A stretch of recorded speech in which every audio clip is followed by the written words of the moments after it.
নমস্কার বন্ধুরা, আজ আমি আপনাদের জন্য নিয়ে এসেছি ছানার ডালনার একটি সহজ রেসিপি। এটি একটি ঐতিহ্যবাহী বাংলা রান্না, যা খেতে খুবই সুস্বাদু।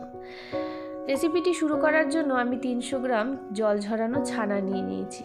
তার মধ্যে দিয়ে দিলাম পরিমাণ মতো লবণ আর হলুদ, আর দিয়ে দিয়েছি 1.5 টেবিল চামচ মতো ময়দা। ময়দাটা অবশ্যই দিতে হবে, তাতে বাইন্ডিংটা ভালো আসবে।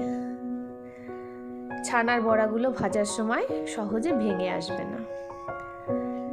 এরপর নুন, হলুদ আর ময়দা দেওয়া ছানাটাকে ভালো করে ডলে ডলে মেখে নিতে হবে। হাত দিয়ে এইভাবে চেপে চেপে ডলে ডলে ভালো করে মেখে নিতে হবে, তাতে ছানার বড়াগুলো বেশ নরম আর সুস্বাদু হবে, সহজে ভেঙে আসবে না। আমার ছানা মাখা কমপ্লিট। এরপর আমি ভাজার জন্য ছানার বলগুলোকে তৈরি করে নেব। এইভাবে হাতে একটু তেল নিয়ে অল্প পরিমাণ ছানা গোল গোল করে হাত দিয়ে আবার চ্যাপটা করে এভাবে আঙুল দিয়ে গোল একটা শেপ দিয়ে আমি তৈরি করে নেব।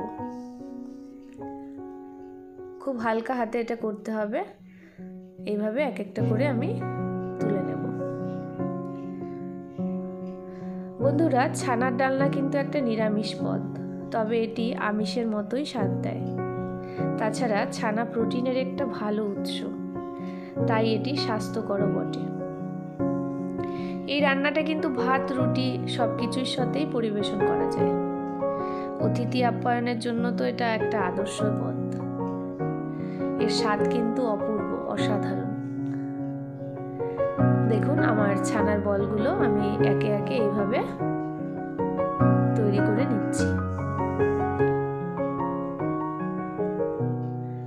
সব ছানার বলগুলো আমার তৈরি করা হয়ে গেছে। এরপর আমি কড়াইতে তেল হালকা গরম হলে আস্তে আস্তে এগুলোকে ছেড়ে দেব। তেলটা যাতে বেশি গরম না হয় সেদিকে খেয়াল রাখবেন।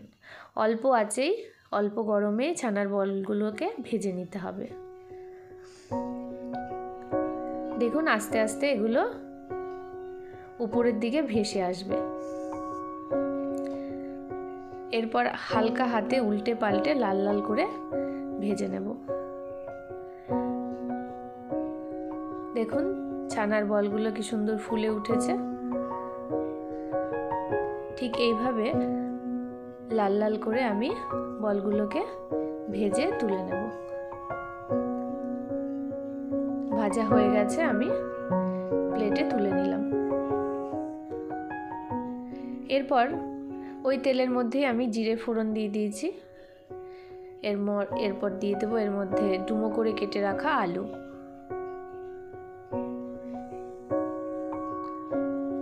আলুগুলোকে নুন আর হলুদ দিয়ে ভালো করে লাল লাল করে ভেজে তুলে নেব।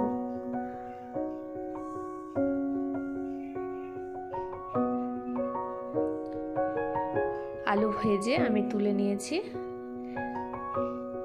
এরপর ওই তেলের মধ্যেই আমি মশলা দিয়ে দিয়েছি। মশলার মধ্যে রয়েছে জিরে বাটা, আদা বাটা আর লঙ্কা বাটা।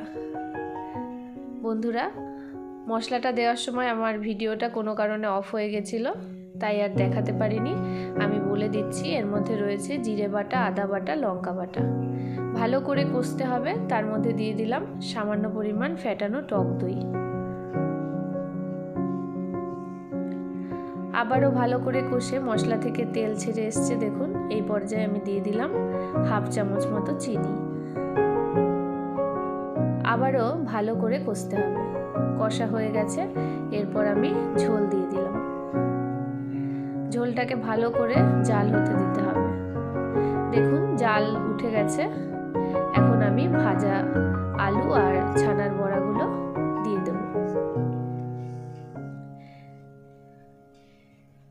এরপর ভালো করে নেড়ে চেড়ে মিডিয়াম আঁচে 5 থেকে 10 মিনিট ফুটিয়ে রান্না করে নিলেই আমাদের ছানার ডালনা একেবারে তৈরি। শেষে ঘি, গরম মশলা দিয়ে আমি সার্ভ করে দেব। রেসিপিটি কেমন লাগলো অবশ্যই জানাবেন। ভালো লাগলে লাইক, কমেন্ট, শেয়ার করবেন। আমার ছানার ডালনা তৈরি, আমি এবার সার্ভ করে দিলাম। আজ এই পর্যন্তই, ধন্যবাদ।